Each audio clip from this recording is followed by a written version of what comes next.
Chapter 11, Scene Size Up. So if you took first responder, beginning with day one, they started talking about things like scene safety, BSI. And we know that scene safety and BSI means that as we arrive on scene, we should be scanning around, looking for potential hazards, and also utilizing the appropriate PPE that allows us to isolate ourselves from different body fluids, right? And that is really the crux of it. However, when we think about scene size up, it goes so much more in depth than that. Not only does scene size up occur initially as we arrive on scene, but I'll argue that it begins as soon as the call goes out. As soon as those tones drop in station, or you get that radio transmission that you have a call, that's when it should begin. And it doesn't end until you're at the hospital and you've officially transferred care. Scene safety issues even occur in the back of the ambulance.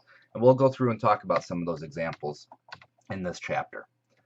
So the elements of the scene size up: checking the scene for safety, taking standard precautions, noting the mechanism of injury or nature of the patient's illness, determining the number of patients, and deciding what additional resources may be necessary. As we go through not only scene safety but the entire assessment algorithm, you will be expected to have the whole thing memorized. And the reason that that's going to be useful is as you're trying to develop or create your new assessment strategies, right? And we all have our own custom strategy that we develop over time. But as you're doing this, you're not experienced enough yet to kind of jump around and still remain organized. You need to have this algorithm memorized so that you can go through step by step by step, ensuring that you don't miss anything. Over time, and by time I'm talking probably years, with maybe hundreds or more of patient experiences under your belt, that's when you'll be able to start kind of falling into your own groove and maybe modifying it in ways that work for you specifically. But for the time being in class, you need to have these steps memorized and you need to be able to follow them step by step throughout the training scenarios that we're going to do. We're going to go through and talk about each of these components individually. And again, a lot of them, there's a lot to think about with that. So scene safety. The only predictable thing about emergencies is they are often unpredictable and can pose many dangers. I could probably spend the next 3 or 4 hours telling you stories about scene safety issues where I went in there and I thought that I had it covered, and in fact I didn't. But short of spending several hours of your time or mine, I'll just give you a couple small examples. So there was one call that we responded to for chest pain. And as we arrived on scene, the patient's wife met us at the end of the driveway and said, "Hey, listen, we're being evicted from our home. He's in a really bad mood. He's not going to be happy that you're here. He doesn't know that I called you, but he's under a lot of stress right now. He's complaining of real bad chest pain, and I'm concerned about him." Knowing that information, we walked into the house. We greeted the patient, introduced ourselves, and I simply said, "Hi, my name is Scott. I'm a paramedic. I understand that, maybe you're having some chest pains today. Can you tell me what's going on?" And his response was short. It was contrite. It was a simple F you. Not surprised that he didn't know we were coming and he wasn't going to be happy. We were warned about that. I again said, I understand that you're probably not happy that we're here. Your wife is concerned about you. We'd just like to make sure that everything's okay and offer any help if possible. And his response was again short and contrite, F you. So obviously, trying to maintain some level of professionalism, but we're also human, and it's nothing short of aggravating to me as an EMS provider that I'm being talked to in such disrespect, and the fact that I'm there to help him, right? Those are emotions and feelings that we're going to experience on a regular basis. However, as first responders, we have to overcome that. We must be able to maintain our professionalism and move forward. So I once again said, listen, I understand if you don't want us here, that's okay. If you're willing to just answer a couple questions for me, I just need to make sure that you're alert and oriented. And so long as that's the case, you can refuse care and we'll leave. No billing, no nothing. We'll be out of the way. And his response was a simple, again, F you. So I said, all right, listen, just can you tell me what your name is? He wouldn't respond. Can you tell me where you are? Can you tell me the date, the day of the week, anything? And he refused to answer any of my questions that would allow me to determine that he was alert and oriented and ultimately decisional to refuse care. So he started to walk away. And at this point, even somebody who's aggravated or frustrated, you would think that they would have the basic mental cognition to at least acknowledge that, hey, I just got to talk to this guy for a quick second and then he'll get out of my hair. But he didn't. And he started walking away. He actually walked outside and we followed him outside, still trying to talk to him, trying to get him to respond to us. And as we did that, he started to get into his car to drive away. Now, this is kind of a touchy situation because we're not the cops. It's not our job to prevent anything or anybody from committing an illegal act. But we also are there to protect not only the patient, but the rest of us. And we understood that him driving at that time, especially because we couldn't verify that he wasn't under the influence of drugs or alcohol, that he wasn't having some type of medical emergency that affected mental cognition, we knew that driving for him would be a risk, to say the minimum. So as he opened the driver's door of his vehicle, my partner took his hand and just pushed the door back closed. Well, this set the guy off. He walked around to the back of the vehicle. At this point, it was obvious that he was frustrated, but he wasn't displaying any obvious physically aggressive actions or identifiers. So he walked around to the back. He opened up the back of the truck. It was actually an H3. Opened the hatch and took out a tire iron and started swinging at my partner. So at this point, we started to back off, got on the radio calling for help, and he jumped into the vehicle, sped off toward the backyard. I believe his intent was to drive around the house, and then he realized that he wasn't going to be able to get around the other side of the house because of trees.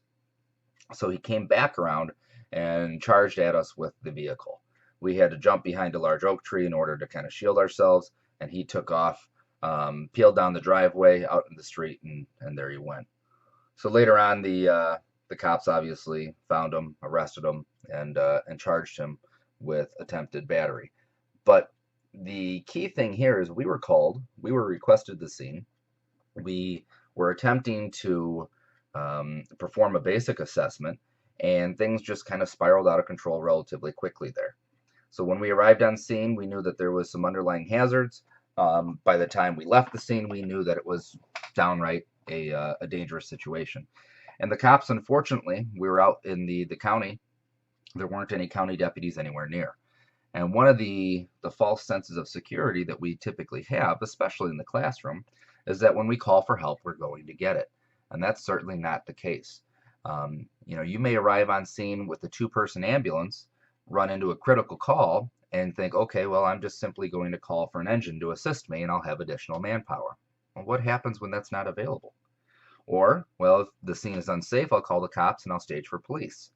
All right, that's fine. What happens when the cops aren't available? And that happens a lot more frequently than you think. As a matter of fact, it happens on a pretty regular basis. So that's just one example of a more obvious scene safety threat. But we've also had some more underlying ones. I went to responded for a patient again. It was either chest pain or shortness of breath. We arrived on scene, and that's all the information we had. We arrived on scene as we walked inside. The U.S. Marshals, one of their tactical elements was inside, and they had raided an apartment on a drug bust. And the individual that was having this medical emergency was not one of the people that they had arrested. They had a handful of people cuffed on the ground, sitting in chairs, doing whatever. This was not one of them. This was a family member, and they felt that this was unrelated. I asked, and they said, no, he's not under arrest. He's not part of this. So we went over, began doing our assessment, and again, we're surrounded by cops. People are in handcuffs. We just kind of made some basic assumptions about the scene. And as we're performing the assessment on this patient, kind of doing a head to toe, we pulled his shirt up to do an EKG on the patient, and there he had a large knife tucked into his waistband. And although I don't believe he had any intent of using it or anything else, I think that was just there. Fact of the matter is, we were surrounded by cops. We just assumed that the cops would have patted everybody down and that they would have found any weapons on people. And that wasn't the case. So never make an assumption. You should always check things out for yourself. If you arrive on scene of a basic psych eval and the cops are there, ask them, have you patted this patient down? And I'll tell you what, I've gotten into the habit of doing that ever since. And I would bet on at least 50% of the instances, the cops have not actually patted the person down yet. So make sure that you're not shy to ask them to do that. Hey, check them for weapons, would you please? Would you pat them down and make sure that they don't have anything? So when does scene safety, when does that component, the scene size up itself, when does that begin? And I would argue, excuse me, as soon as the call comes out. Once those tones drop and you get your basic information, you should start thinking about potential hazards. And scene safety concerns are not just simply related to the call. Could the weather, the roads, snow on the roads or ice on the roads, could that be a scene safety hazard? And the answer is absolutely yes. That's going to affect your ability to get to the scene. It's going to affect you at the scene. It's going to affect you on your way back from the scene. There's times that I've gotten on scene to steep driveways that are snow or ice covered. I can't get up there with the ambulance, and I can't safely navigate the cot up and down the driveway, especially with a patient on it.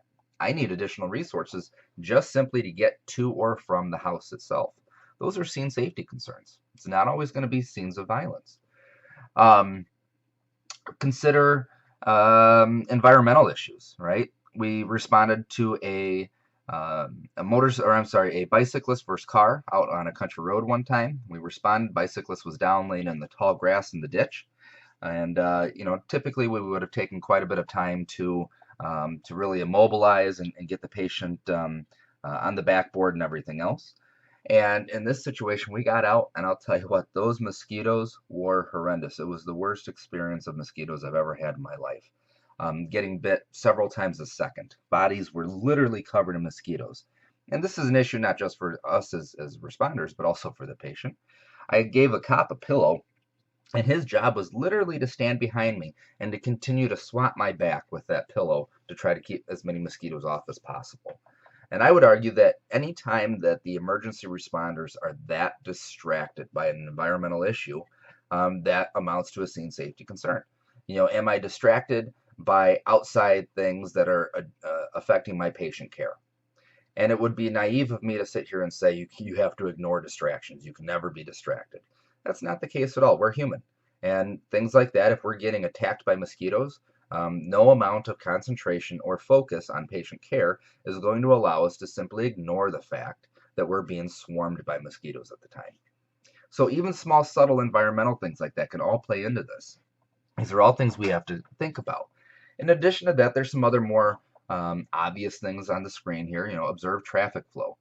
One thing I can promise you about drivers, every driver in the world is a terrible driver. And we need to just make that assumption. You can take a 40-foot ladder truck, park it perpendicular in the middle of the roadway with all of the lights on, and you completely block the road. And a driver's going to approach the scene and think, oh, look, that ladder truck is telling us that we're supposed to drive off into the shoulder to go around it. And that's the mentality that people have. You have to assume that people are stupid.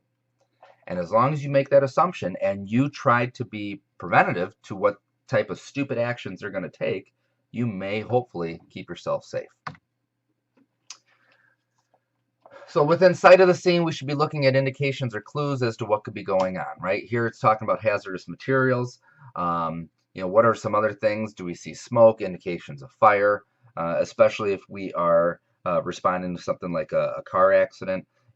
Down utility lines are a great example. If power lines are down and draped over the car, and we've had this on multiple occasions, we can't get up there and get to the car.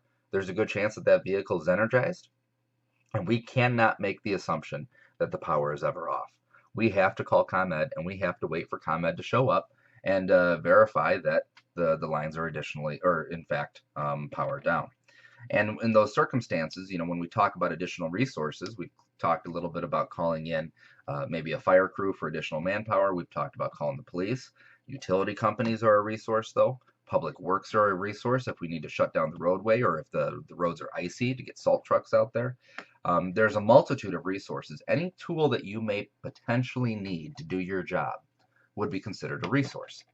So I want to show you guys a video right now of a great example of a scene safety concern. Now this is a real video that involves a real person and did result in a fatality.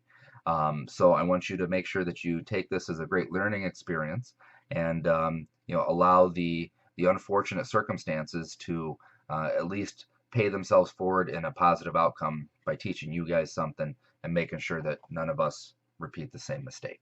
Okay, so the text on the screen coming up here is going to be a little bit difficult to see. This video came out before the days of HD or high definition. So I'll read it to you the best I can in case you have a hard time seeing it on your screen, okay? The following video segment was captured by an Illinois State Police in-car video camera. The audio portion, including radio traffic overheard from the officer's portable radio, was recorded by the officer's remote camera. The officer was responding to a two-vehicle crash on a rural road in southern Illinois. No other information was available to the officer at that time. The responding fire department and ambulance were made aware of that there was a something, and I missed the end of it, but here's the video itself. Evidence 1222 checking location. This 1050 is at Hicks and Gray Road, is that correct? 1222 again, 10-4, that is what the caller advised. 22 10-4.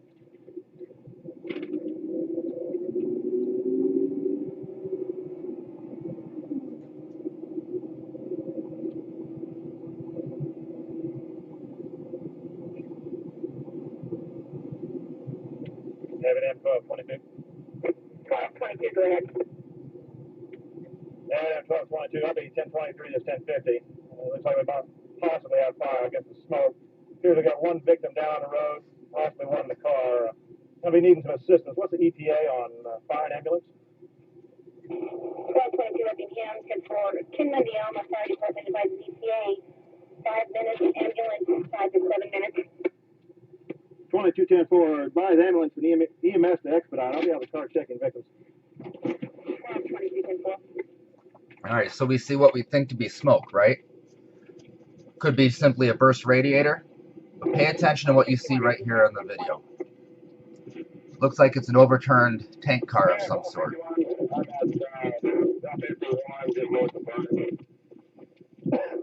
Hey, buddy.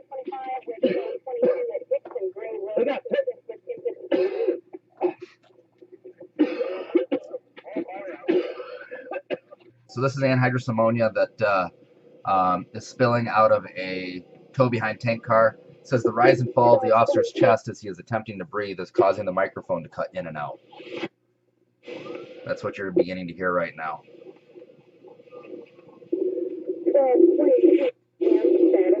Pay attention to the respiratory pattern as time goes on.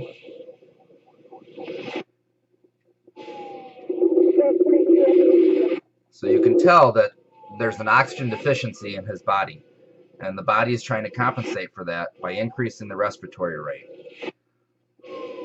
And you can hear fire and EMS responding in the background.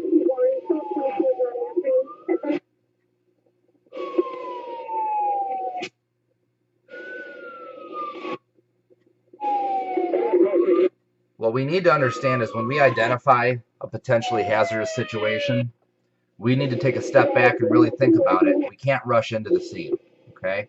Now we do have multiple patients, and you'll see the fire department does a good job of identifying that there's a potential issue, and they're going to stop and they're going to make sure that they've got appropriate PPE on. I can tell you, though, that turnout gear, even for an anhydrous ammonia call, is not sufficient, because an anhydrous ammonia is going to seek every moist, porous area of your body and begin to burn.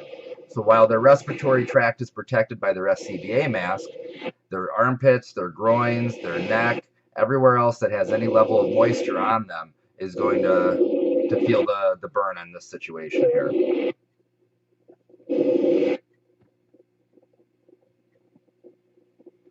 We're going to go ahead and stop the video there. And again, it was unfortunate what the outcome was, but please take an opportunity to learn from that. This happens even to the best of us, the most experienced. We have to really have our head on a swivel. We have to avoid what's called tunnel vision, right? We need to be able to not only focus on the task at hand, but we need to be very much aware of our surroundings and anything that could potentially change. And remember that scene safety is not something that we verify up front and then we forget about it. Our circumstances can change at any time, at any point during the call. Case in point, we responded for a psych eval. We arrived on scene. We found this very large gentleman. He was actually an NFL player, kind of pinned up against a fence. They had a semicircle of cops around him. By the time they ended up convincing him to kind of settle down, they took him down and cuffed him. Took 2 sets of handcuffs just to get this guy's arms behind his back, right? So anyways, we get him into the back of the ambulance. I'm trying to talk to him, and we sit him on the bench seat of the ambulance, put a seatbelt on him. I sit at the opposite end of the bench, put my seatbelt on. My partner, we had a 3-person ambulance at that point. My partner sits in the captain's chair of the ambulance, puts his seatbelt on. Why am I focusing so much on seatbelts? One, because we're supposed to wear them. But two, just that day we had signed a seatbelt pledge at work saying that we will always wear our seatbelt, not just as it a policy, but also we understand and we value the importance of safety. Both ours and the patients will always utilize seatbelts. So it was fresh in our mind. We start driving to the hospital, non-emergent, no big deal, and just this guy's obvious. He's upset. He's feeling suicidal. He doesn't want to talk to anybody. So we just stopped, and that's okay. If they don't want to talk, they want to be left alone. It's perfectly acceptable to respect that. So we're driving to the hospital. I'm just kind of off in la la land, probably thinking about what I'm going to eat for lunch that day. And all of a sudden, my partner kind of reaches over and kicks me a little bit. And I look at him and I see him, he's taking his seatbelt off. And I'm thinking, what in the world is he doing? We just made this pledge. What's going on?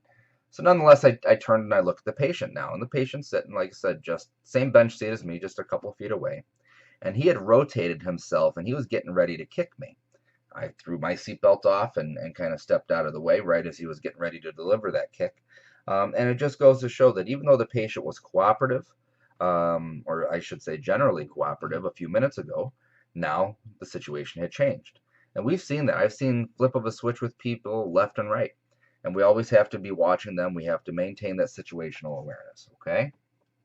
So just a few examples of some scene safety issues that we should be paying attention to. As we reach the scene, not only do we need to ensure the scene safety, but we also need to take our protective precautions. Maybe that's utilizing a reflective vest if we're working in the roadway. Maybe it's turnout gear if we're working at a car accident. Whatever the appropriate PPE is going to be. We need to decide where the danger zone is exactly, and this is specific to working with vehicle accidents. We need to set up areas immediately around the vehicle that are hazardous to even us because of the risk of fire, broken glass, or other types of things. We need to set up an area then that is a risk to the general public, which should extend well outside of the incident area where we're trying to operate. We should utilize fire vehicles, ambulances, police cars, whatever we have, to block the scene off and create a safe zone.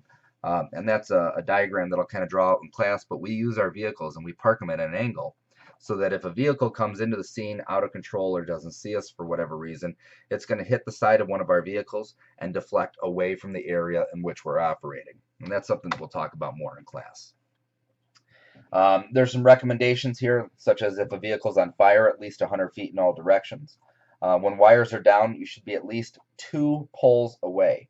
And the reason being is because if you think about a power line, if it snaps at one pole, the radius in which it can flip around extends all the way to the pole behind it and the pole beyond that. So the entire length of uncontrolled wire can whip all the way around, and it can pose a hazard for several hundred feet in all directions. So we need to, again, be really careful of that. I've watched power lines that sat dormant, didn't do anything for 20, 30 minutes, and then all of a sudden they fire back up. And it is possible for them to backfeed in certain circumstances. You'll see some questions on both the exam and your quiz about the Emergency Response Guidebook, ERG. And that's a book that's updated every couple years. There's an app for that, and I would actually recommend that you download that app for your phone. But what it allows you to do is, as you see different trucks or rail cars with those diamond-shaped placards, they always have a DOT number on them. And that DOT number, you can plug it into that ERG, and it's going to give you an idea of the type of material that it's carrying and what the potential hazards are. So if I have a potential hazard for a truck that is overturned, and I look up the DOT number, and the ERG says for a small spill of a tanker truck, isolate the scene for 1,000 feet in all directions. For a large spill involving fire, evacuate the area for 1/4 mile in all directions. It's going to give us that basic stuff. It's going to tell us whether or not we can use water to extinguish fire. It's going to tell us what the basic health hazards are going to be, whether it be things like asphyxiation, burns, those types of incidents. So looking at this here, take a good look at this picture. What do you see? What are some concerns? How many vehicles are involved? What is the likely condition of the patients? And looking at this, I am concerned first of all about the potential for hazards to the crew and the patients in the form of uh, fluid leaks, fuel, that type of stuff. I also see that there's a motorcycle that went right into the side of this car. I know that I've got a pretty bad mechanism of injury here. The outcome is probably not going to be all that positive for anybody that's involved in this. I know I've got a lot of broken glass. I've got shards of metal that are going to be a risk to me. The tires themselves have not been chalked or anything else, so there's potential for this vehicle to roll. My guess is that they probably didn't have time to put the vehicle in park before the impact, so I need to secure it to make sure the vehicle doesn't start to roll away. There's just a lot going on here, right? Coincidentally, I'm also looking in the background and I'm thinking, wow, this is a great landing zone for a helicopter, right? So all these types of things that we need to be considering as we arrive on scene. When we are dealing with crime scenes, we should be respectful of what the police initiatives are, right? They need to identify clues and they need to try to prosecute. They need to find who did this and prosecute for the crime. And I'll tell you that there's a lot of, we'll call it animosity from time to time between law enforcement and police, or I'm sorry, law enforcement and EMS or fire, because we have a tactical priority. They have a tactical priority. Our job: get to the patient, treat the patient, save the patient. And while that is equally important to them, they want us to do it in a way that doesn't disturb evidence, so that they can preserve the scene, they can process the scene, and that evidence will be admissible in court.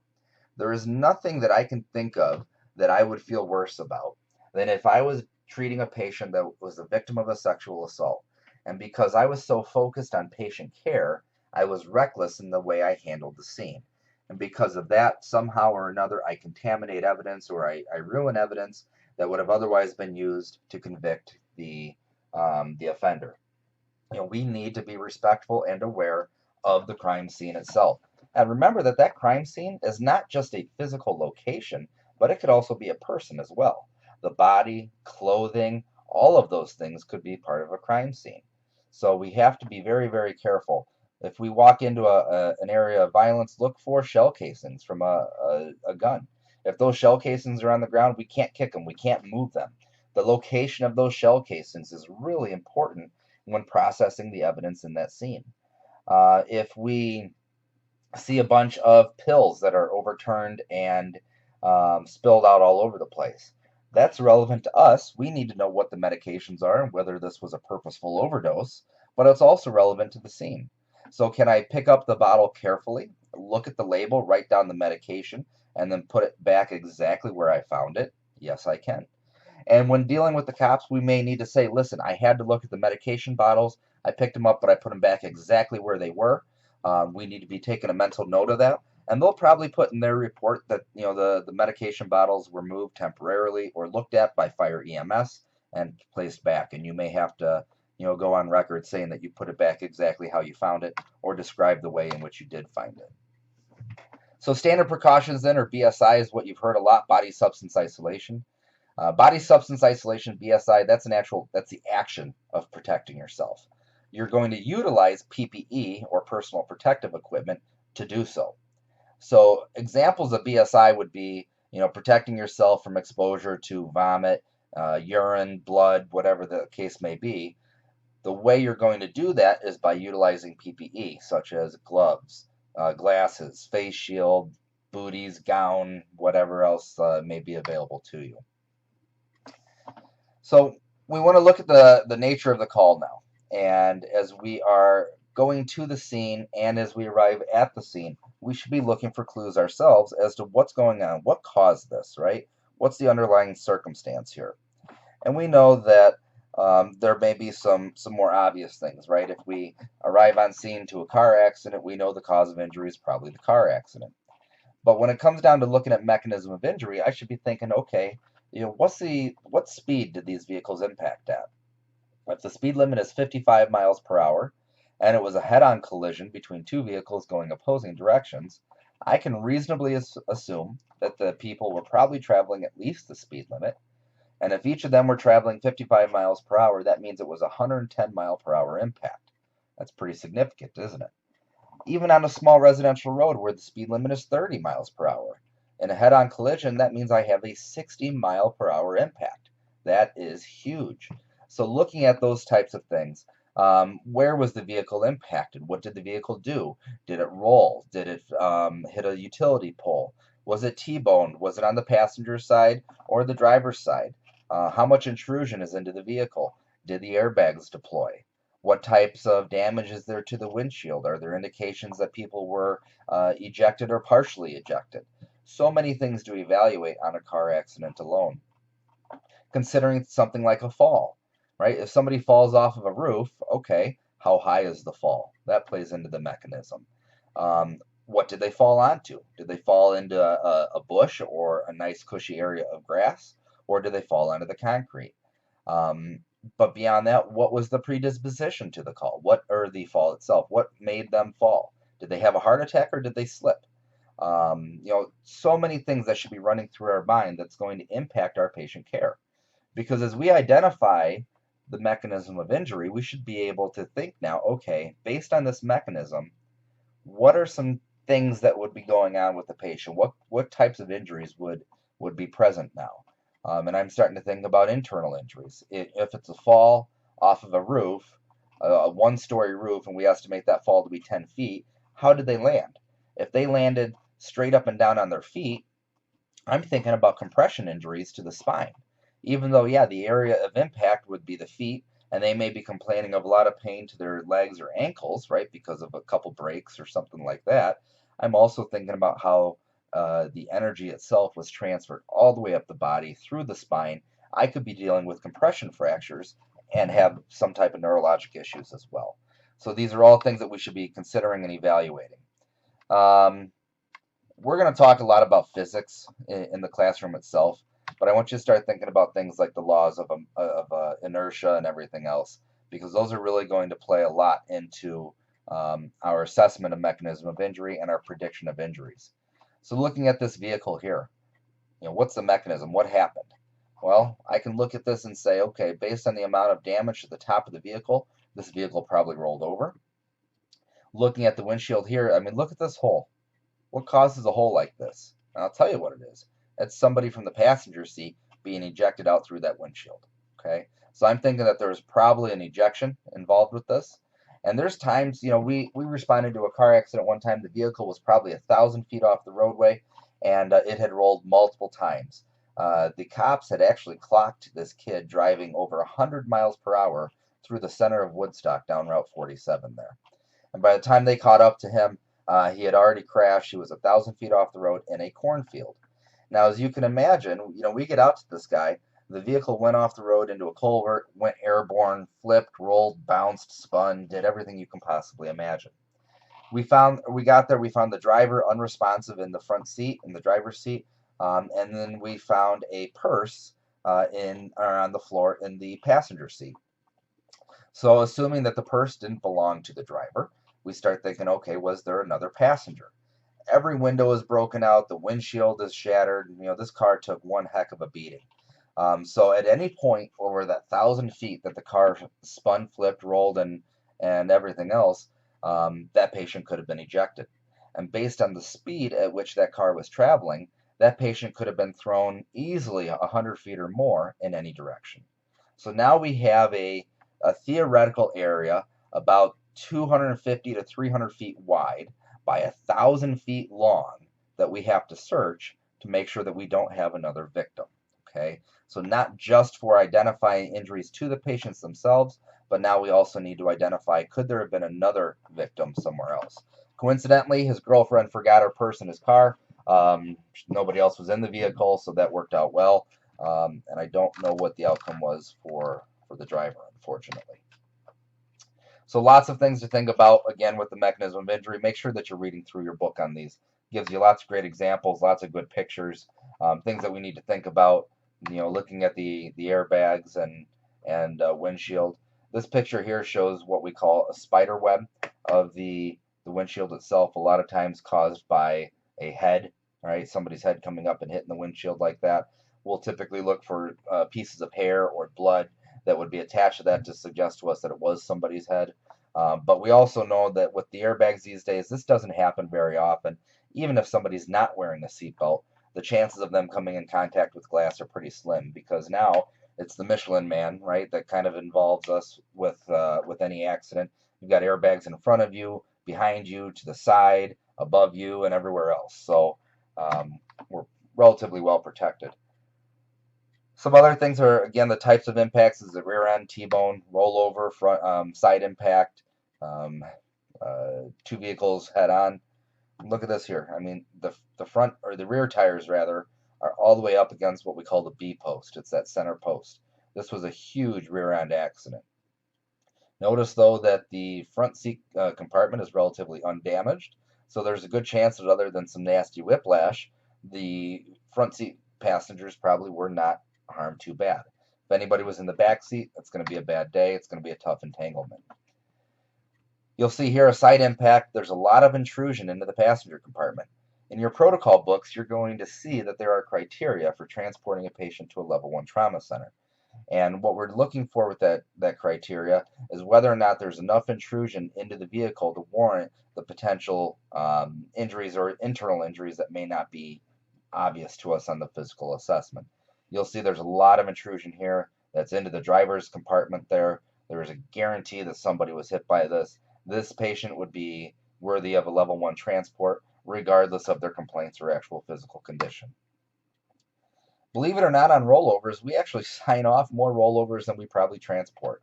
These vehicles are built incredibly strong these days. They're meant to withstand rollover collisions, and a lot of times, the only thing that we're going to do is we'll crawl in there and help cut their seatbelts or something because they're unable to get out of their seatbelt. But more times than not, these people are virtually unharmed. They're shooken up, but very little physical trauma to the body. All right. So we've kind of hit on falls. Again, mechanism here for a fall. If an adult falls 20 feet or more, then they're a level 1 transport. If a child falls more than 10 feet or 2 to 3 times a child's height, that's a level 1 transport. So think about a small toddler that's 36 inches tall. If they fell off a piece of playground equipment that was 6 feet tall, then that would again warrant a level 1 transport. Now, we don't blindly transport to level 1 trauma centers all the time simply based on mechanism.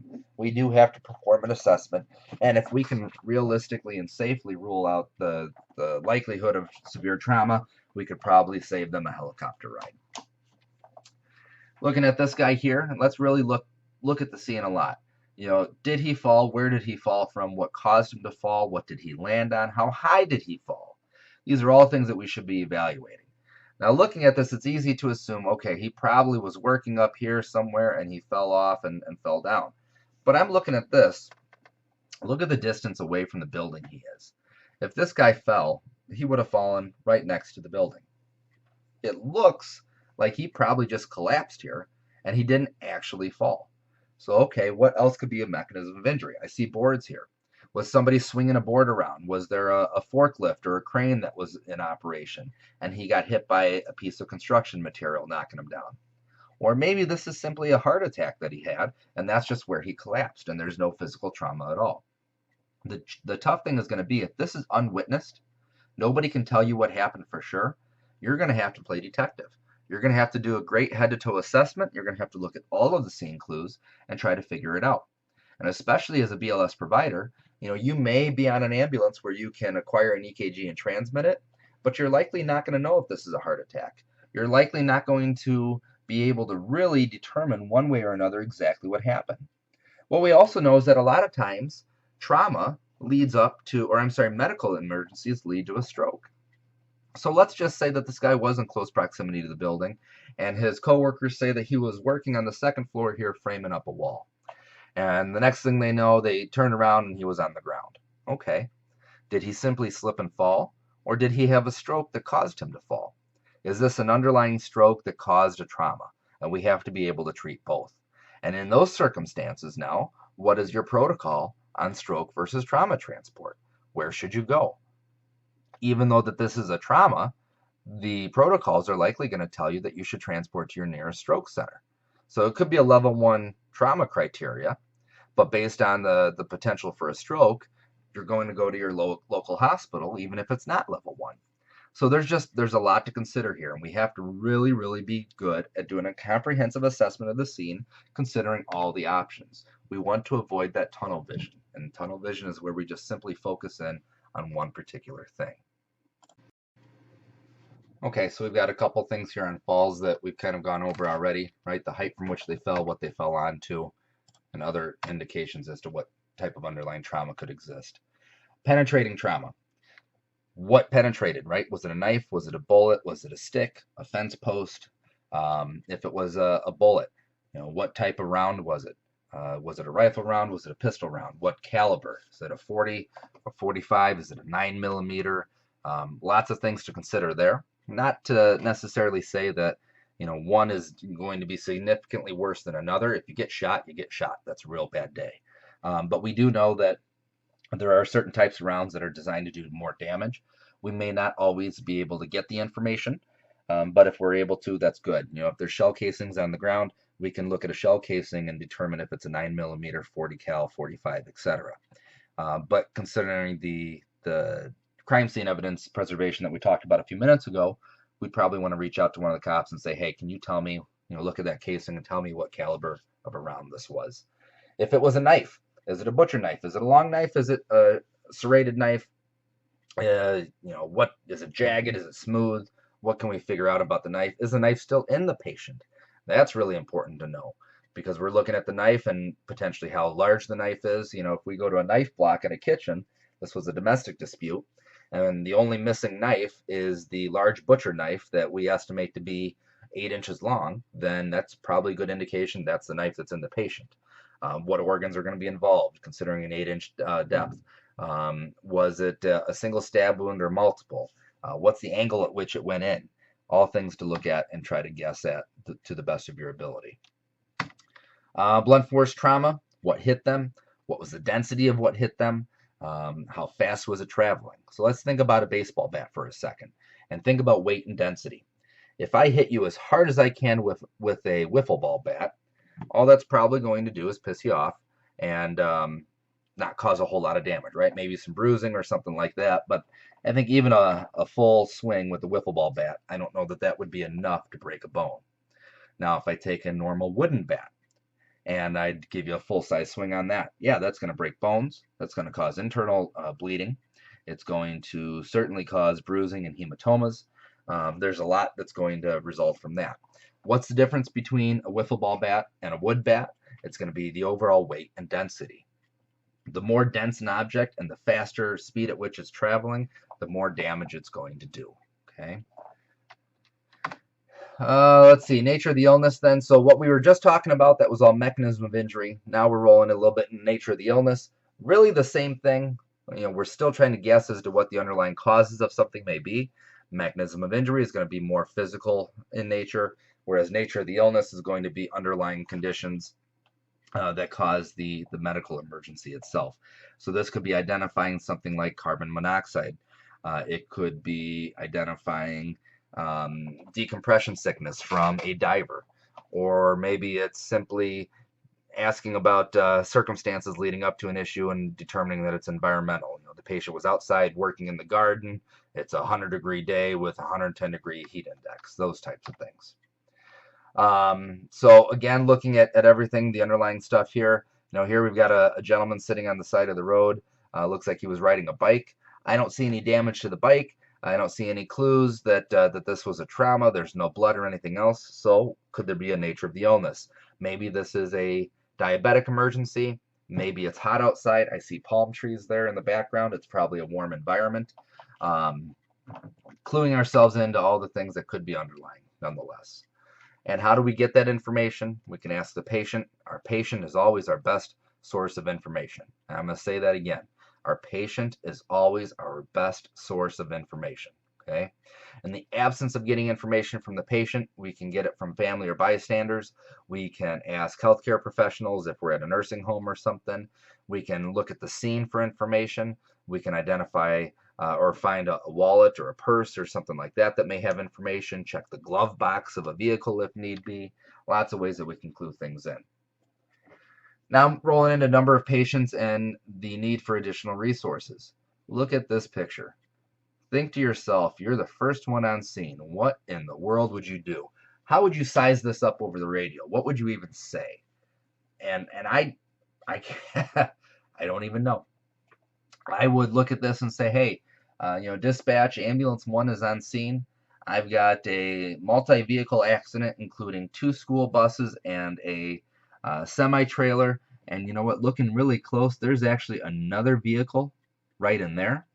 So I've got a 4-vehicle accident, including 2 school buses, a semi-truck, and another vehicle. I've got heavy damage in all vehicles, likely entrapment. Vehicles are unstable at this time, and right away I would start upgrading. Okay, I'm looking at this and I'm going to start requesting additional resources from the windshield. I don't need to get out and look at anything. I'm going to start requesting extrication squads. Something like a crane and heavy-duty tow trucks are not customary on box cards if we're requesting MABUS boxes. So I'm going to request those special. Get me 2 heavy wreckers and find a crane company that is able to assist with moving a school bus, right? And dispatch will start working on all those resources. And if they don't have it predetermined, they'll start Googling things and they'll start calling around to crane companies. And they'll get you the resources that you need. The next thing I'm going to look at now is I'm going to think to myself, okay, are there kids on these buses? How many patients could I theoretically have? And I'm going to get out and check myself, but I'm also going to start thinking about these things myself. We know that at least there's going to be 1 driver on each bus. That's a guarantee. But is this middle of the day? Could this be a sports team or a group of kids going on a field trip? Is it early morning where the buses are going to be packed, on their way to the school? Or maybe this is a day in late August, or beginning of August rather, where school bus drivers are out practicing their routes and there aren't any kids on the buses at all. I'm going to go and try to get all this information. And if I determine that I've got, approximately 20 kids on each bus plus the passengers and the other vehicles, I know that I've got truly a mass casualty incident. And I need to get on the radio and start requesting those additional resources right away. So does the situation require specialized resources? And this refers to any type of situation in general, not just that bus accident. What types of resources do we need? How do we get a hold of them? So that is the gist of scene size up, right? Again, to recap, when we are performing our scene size up, which is the first component of our assessment algorithm, we want to look at scene safety concerns. We want to ensure that we're utilizing appropriate BSI or appropriate PPE to take BSI precautions. We want to identify the potential mechanism of injury. We want to determine how many patients exist. We want to request additional resources as may be needed. Okay, lots of different ways to do those things. We'll talk a lot about it more in depth in class, but make sure that you're beginning to memorize that assessment algorithm. In your 3-ring binder handouts in the very back of your skills book is the assessment algorithm. Start practicing it now. Have it memorized. You will need to be able to recite through the entire thing, and you'll need to be able to utilize it even in high-stress training scenarios to make sure that you stay good and focused. Thank you for your time. I hope you enjoyed the discussion today, and see you in class.